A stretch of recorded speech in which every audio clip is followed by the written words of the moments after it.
Ano yung mga code na pwede natin kunin pag tayo ay magna-non-pro na? Ano ba yung pwede kong i-enroll sa practical driving course? Yan. Dito lang po kayo hanggang A, A1, B, B1, at B2.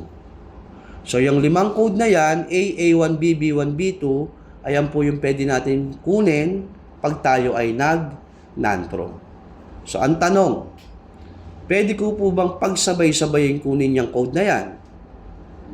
Yes, kasi nga para sa non-pro talaga yan eh. Yun nga lang, bawat code, babayaran mo din. Diba? Example, kung idadrive mo is motor at meron ka rin tricycle, so anong code lang kukunin mo? Eh di yung A at A1, pagsabayin mo yung dalawang yan, diba? Kuha ka ng A at kuha ka rin ng A1 para ma-drive mo siya pareho. So, example pa rin, kung meron kang motor, meron ka rin sasakyan na walawang upuan pababa, passenger vehicle, so anong kukunin mo? A at B. So, pwede mong pagsabayin kunin. Eh, kung lahat yan, may sasakyan ka mula A, A1, B, B1 hanggang B2, eh di kunin mo yan 5 yan, ganun lang kasimple. Eh, kung motor lang naman talaga ang sasakyan mo, or walang sapat na budget, di ba?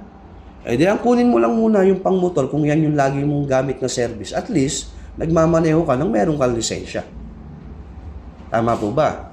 At sabi ko nga, kung ano lang yung code na nasa iyong lisensya, ayun lang ang pwede mong imaneho.